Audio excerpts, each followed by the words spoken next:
Hello and welcome to Erie, where we today talk about another haunted place. In the bustling and picturesque neighborhood of Greenwich Village, the many streets lined with 100-year-old brownstones gives off that classic New York City vibe.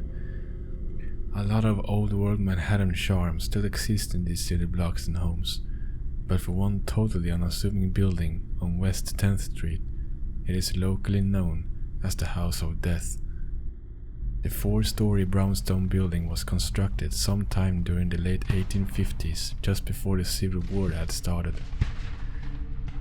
The Lower Manhattan area neighborhood was indeed home to many aspiring New York City socialites. One of the most startling claims from local historians and paranormal enthusiasts is that since many tenants have come and gone, living over the many decades in the building, that there is a claim of up to 22 individual spirits roaming its halls.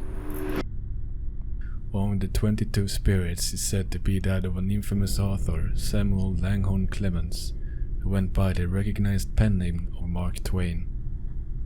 Clemens was said to be a resident of the building briefly between the years 1900 and 1901, and there is even an aged plaque there commemorating his stay there. But the building is not where Clemens actually died. He moved on from New York City and died in 1910 in Redding, Connecticut. Although Clemens died in another nearby state, somehow his spirit is haunting the building. The first sighting of it occurred sometime in the 1930s when a resident saw the much recognizable spirit of Samuel Clemens staring out the window. As the spirit was approached, he turned to the resident and meekly said, "My name is Clemens, and I has a problem here I gotta settle," before disappearing. While Clemens' ghost has been seen many times, historians have absolutely no leads as to what the problem is that the spirit is referring to that must be settled.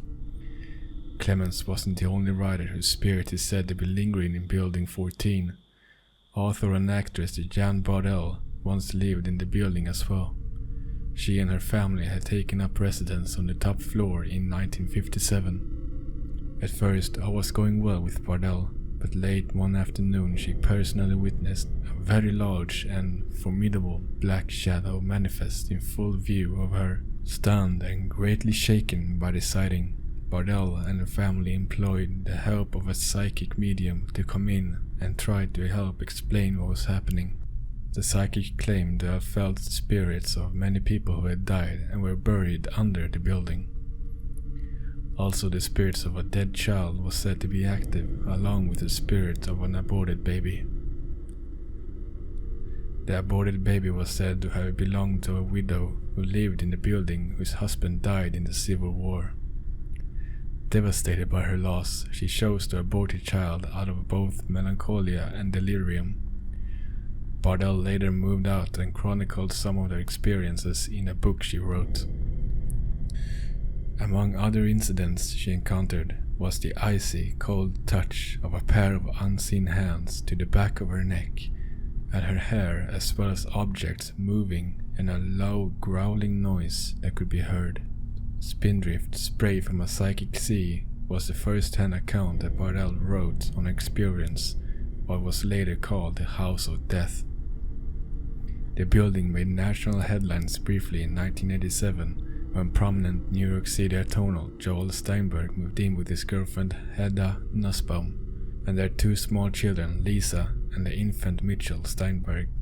Steinberg, high on cocaine, savagely beat both Hedda and Lisa to a point where the younger girl was legally declared brain dead by the beating.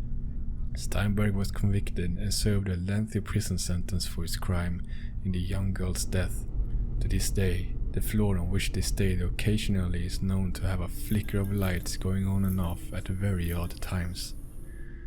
A possible cry for help from the young Lisa's spirit even after all these years. Today, the building is still rented out to various tenants on various floors and keeps the rather normal profile.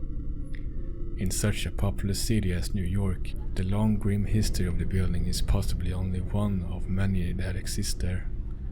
But on the sidewalks of the city that never sleeps, it holds true that neither do the spirits. So that was a brief history of the House of Death.